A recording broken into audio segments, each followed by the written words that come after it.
যেমন আমরা অনেকে পড়ি ইন্না তয়না কাল কাউসার। এখানে যদি ইন্না তয়না কাল কাউসার আমরা পড়ি তাহলে এখানে আয়াতটি ভুল হয়ে যাবে ইন্না তয়না। এই মাঝখানে এই দুইটি অক্ষর আমাদের বাদ চলে গেল। কিভাবে বাদ করলো? আমি ইন্না পড়ছি, তারপরে তয়না পড়ছি। আ আ তয়না যদি না পড়ি তাহলে এখানে এই আলিফ এবং লয় যে আইন অক্ষর দেখা যাচ্ছে দুইটি অক্ষর বাদ চলে যাবে। এই জায়গায় যদি আমি বলি ইন্না আ তয়না, তখন আইন অক্ষর বাদ চলে যাবে। এবং আমরা অনেকে বলি ফাসাল লিলি রাব্বিকা, ফাসাল লিলি পড়লে এখানে সদ অক্ষর ভুলে যাবে, রাব্বিকা বললে এখানে র অক্ষর ভুলে যাবে। ওয়ানাহার অনেকে পড়ি, ওয়ানাহার বললে এখানে নুনে জবর হয়ে যাবে। আসসালামু আলাইকুম ওয়া রাহমাতুল্লাহি ওয়া বারাকাতুহু। যে যেখান থেকে ভিডিওটি দেখতেছেন সবাইকে জানাই মোবারকবাদ। সম্মানিত দর্শক শ্রোতা, আমরা সূরাতুল কাউসার আমরা সকলেরই মুখস্থ আছে, কিন্তু এই সূরাতুল কাউসারে কিছু কিছু আয়াত আমরা এমনভাবে ভুল করি যে ভুলগুলোর কারণে এর অর্থ পরিবর্তন হয়ে যায়।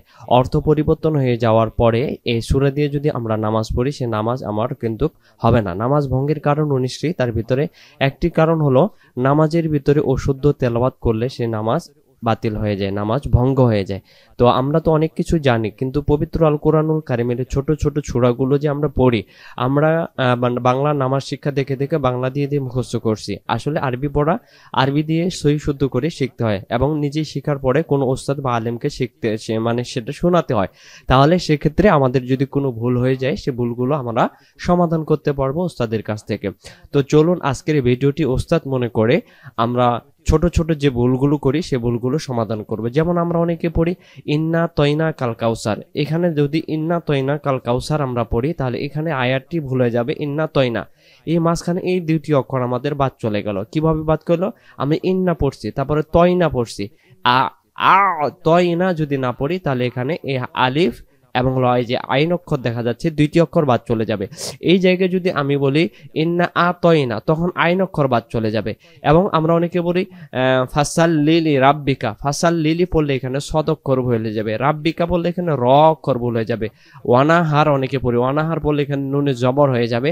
ইন্না সানিয়াকে হু আল আবতার পড়ি, এখানে যদি হু আল আবতার পড়ি তাহলে এখানে ওয়াও অক্ষর বাদ চলে যাবে। ওয়াও অক্ষর বাদ গিয়ে এখানে আলিফে যুক্ত হয়ে যাচ্ছে, ওয়াও অক্ষর টোটালি বাদ চলে যাচ্ছে। হু ওয়া হু আল আবতার পড়লে ওয়া অক্ষর বাদ চলে যায়, এখানে হুয়া মানে সেই। এবং সাথে সাথে আমরা বাংলা অর্থ সহ জেনে নেব এই ভিডিওটির মাধ্যমে। ভিডিওটি শেষ পর্যন্ত দেখার অনুরোধ থাকলো। তো চলুন ভিডিওটি শুরু করি ইনশাআল্লাহ। ভিডিওটি দিন প্রচারের জন্য সবাই শেয়ার করবেন, সবাই শেয়ার করবেন। ভিডিওটি যত শেয়ার করবেন অবশ্যই ভালো লাগবে। তো চলুন পর্বটি শুরু করি। আউযু বিল্লাহি মিনাশ শাইতানির রাজীম। বিসমিল্লাহির রহমানির রহিম।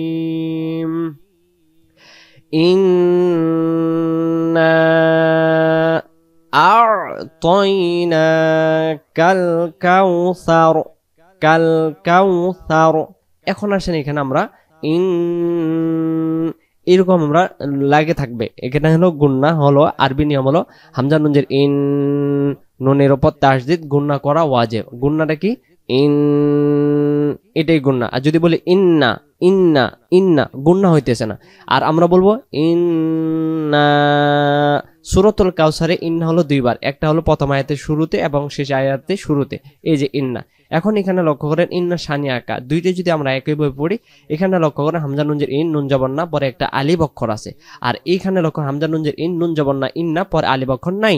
তাহলে দুইটা দুই রকম উচ্চারণ। এটা হবে ইন্না, তাড়াতাড়ি ইন্না।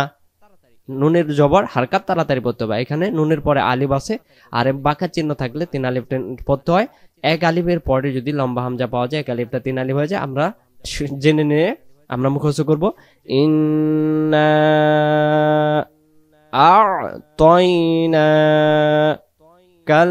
কাউসার। মাস্ক করবেন আমার সাথে সাথে।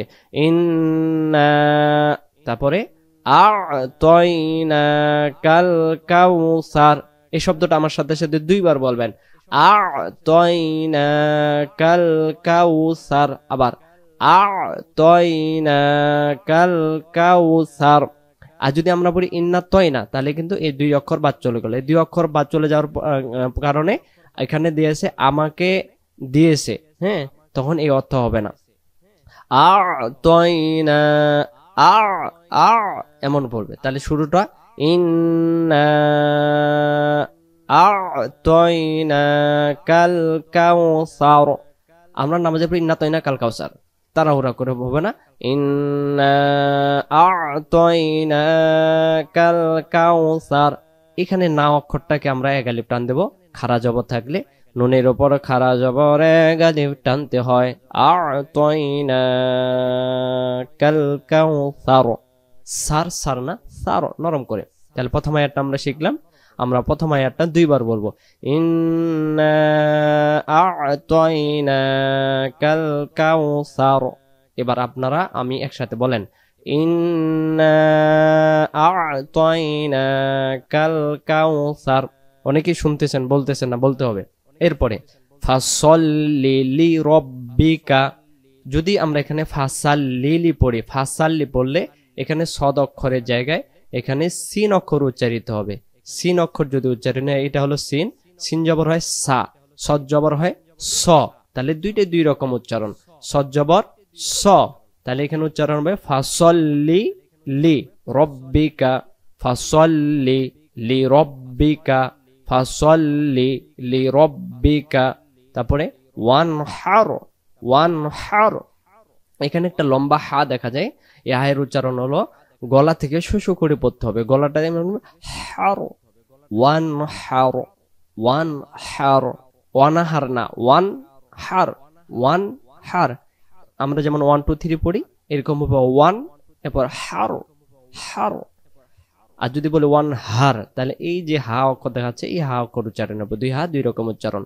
ফাসল্লি লিরাব্বিকা ওয়ানহার, আবার ফাসল্লি, ফাসল্লি, ফাসাল্লি হবে না, ফাসল্লি লিরাব্বিকা, লিরাব্বিকা, লিরাব্বিকা। আবার ফাসল্লি লিরাব্বিকা ওয়ানহার, আবার ফাসল্লি লিরাব্বিকা ওয়ানহার, ফাসল্লি লিরাব্বিকা ওয়ানহার। একটু সময় দিয়ে দেখেন, সারা জীবনের জন্য আমরা পড়বো, আমল করব। ইন্না আ'তাইনাকাল কাউসার ফাসল্লি লিরাব্বিকা ওয়ানহার। তারপরে ইন্না, তাড়াতাড়ি, মানে ইন গুণনা করব, করে আমরা না না তাড়াতাড়ি ছেড়ে দেবো। আর প্রথমে ইন্না যখন পড়বো গুণনা করব, না আবার টানো দেবো, ইন্না, আর এই হবে ইন্না শানিআকা, শিন অক্ষরটা এক আলিফ, জবরের পরে যদি এরকম একটা আলিফ থাকে তাহলে সে জবরটাকে এক আলিফ টেনে পড়তে হয়। নিয়ম হলো জবর বামে আলিফ থাকলে এক আলিফ টানতে হয়। শিন জবর শা, ইন্না শানিআকা, শানিআকা, শানিআকা, শানিআকা। হু ওয়াল, হু ওয়াল, হু ওয়াল, হু ওয়াল, হু ওয়াল, হু আল, আল পড়লে এখানে হবে না, এখানে হবে হু ওয়াল। ইন্না শানিআকা হু ওয়াল আবতার, আফতার, আফতার না, এখানে যদি পড়ে আফতার, আফতার, তাহলে এখানে হামজা বাজবর আব হইতেছে না অন্য অক্ষর হইতেছে বোঝা যাবে না। আপ, আপ, এখানে আফতার হবে, অনেকে বলে আফতার, ইন্না শানিআকা হলো আফতার, আফতার পড়লে এখানে কিন্তু বা হবে না, এখানে কিন্তু ভুল হয়ে যাবে। তাহলে সূরাতুল কাউসারের এই ছোট্ট আয়াতে গুলো দেখেন কতগুলো ভুল লুকিয়ে থাকে। এখানে হবে হামজা বা জবর আব, আব, আব, আব। বাংলাতে সরেয়া ডাবল ব দিবেন, যেমন হবে সরেয়া ডাবল ব, আব, যেমন এখানে কিন্তু সরেয়া, মাউস দিয়ে লিখতেছি কেমন হচ্ছে জানি না, আব। আর আরেকটা ব দিলে এখানে কি আব, আব, এমন হবে আব তার, আব তার, আব তার। ইন্না শানিআকা হু ওয়াল আবতার। প্রথম আয়াত, ইন্না আ'তাইনাকাল কাউসার ফাসল্লি লিরাব্বিকা ওয়ানহার। ইন্না শানিআকা হু ওয়াল আবতার। সুন্দর করে পড়ার জন্য চেষ্টা করব। এখন আমরা বাংলা অর্থগুলো জেনে নিই। ভিডিওটি তখন থেকে দেখলেন যারা, সবাইকে জানাই মোবারক। ভিডিওটি শেয়ার করা আবারও অনুযায়ী ইন লাল কালারে যে অর্থটা দেখাচ্ছে, লাল কালারে এখানে দেওয়া আছে নিশ্চয়ই। না শব্দের অর্থ হলো এখানে আমি, নিশ্চয়ই আমি। আ'তাইনা এখান পর্যন্ত অর্থ হলো দিয়েছি। কি দিয়েছি? কা শব্দের অর্থ হলো আপনাকে। যে শব্দগুলো শব্দের শেষে কাফ যুক্ত হয়, যেমন এখানে কা শব্দের শেষে, এখানে শব্দের শেষে কা, সেটা হলো আপনার বা আপনাকে অর্থে বোঝানো হয়। যেমন এখানেও শব্দের শেষে আনি আকা, এই যে আপনার অর্থ। প্রত্যেকটি শব্দের কোরআন মাজিদের যেখানেই শব্দের শেষে কাফ আসবে, সে কাফ জবর কা এরকম কাফ আসবে, সেখানে আপনাকে বা আপনার অর্থে বোঝানো হবে অবশ্যই। তাহলে এখানে আ'তাইনা অর্থ হলো দিয়েছি। কি দিয়েছি? কা আপনাকে। কি দিয়েছি? আল কাউসার, কাউসার আপনাকে দিয়েছি আমি, নিশ্চয়ই দিয়েছি, নিশ্চয়ই আমি আপনাকে কাউসার দান করেছি। এরপরে আমরা কি বলি? ফাসল্লি, ফাসল্লি, ফাসল্লি। ফা শব্দের অর্থ অতঃপর, শব্দের যে কোনো শুরুতে যদি ফা দিয়ে শুরু হয় সেটার অর্থ অতঃপর হবে। সল্লি শব্দের অর্থ হলো আপনি নামাজ পড়ুন। সল্লি শব্দের অর্থ হলো এখানে সূরাতুল কাউসার, আপনি নামাজ পড়ুন। লি রব্বিকা, কার নামে, কার জন্য? লি রব্বি। লি শব্দের অর্থ হলো জন্য, রব্বি শব্দের অর্থ হলো রবের। কোন রবের? কা আপনার রবের জন্য আপনি নামাজ পড়ুন। এরপরে আমরা কি বলি? ওয়ান হার, এবং ওয়া শব্দের অর্থ হলো এবং। যে কোনো শব্দের শুরুতে বা ওয়া এরকম করে থাকলে ওয়া সব সময় একাই আসে, এবং এর অর্থ হলো এবং। যেমন আমরা কথা বলার মাঝে মাঝে এবং তার জন্য এটা আমি দিয়েছিলাম, তো এরকম অর্থ ওয়া শব্দের অর্থ হলো এবং বোঝানো হয়। আর আনহার শব্দের অর্থ হলো কুরবানি দিন। তাহলে এখানে আমরা দ্বিতীয় আয়াতে কি বলি? ফাসল্লি আপনি নামাজ পড়ুন। কার জন্য? লিরব্বিকা আপনার রবের জন্য, এবং কুরবানি দিন, যেটা আমরা কুরবানি শব্দের অর্থ হলো ত্যাগ করা, সময়, বা যে অনেক অর্থে বোঝানো হয় ওয়ান হাব। এরপরে আমরা বলি ইন্না শব্দের অর্থ হলো নিশ্চয়ই, আর প্রথম শব্দের অর্থ হলো ইন্না নিশ্চয়ই আমি। আর যদি এখানে আমরা বলি ইন্না তয়না নিশ্চয়ই আমি, যে আল্লাহ তাআলা যে বলতেছে, এই অর্থটা পরিবর্তন হয়ে যাবে, তাহলে অনেক বড় একটা ভুল হয়ে যাবে।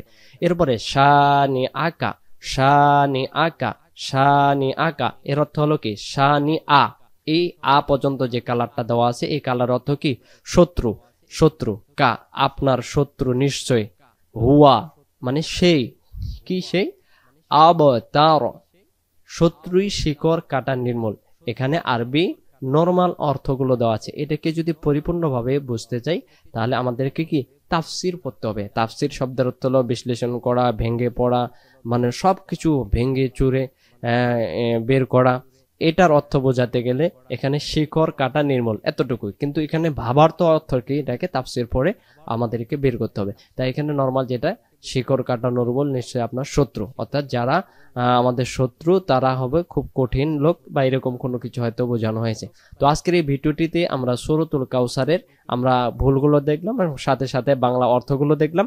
ভিডিওটি যদি আপনাদের ভালো লেগে থাকে অবশ্যই আপনারা আপনাদের ফেসবুকে শেয়ার করবেন, ইউটিউবে দেখলে অবশ্যই শেয়ার করবেন। ভালো থাকবেন, দোয়া রাখবেন। পরবর্তী ভিডিও দেখার আমন্ত্রণ জানিয়ে ভিডিওটি সমাপ্ত করলাম। ভালো থাকবেন। আসসালামু আলাইকুম ওয়া রাহমাতুল্লাহি ওয়া বারাকাতুহু।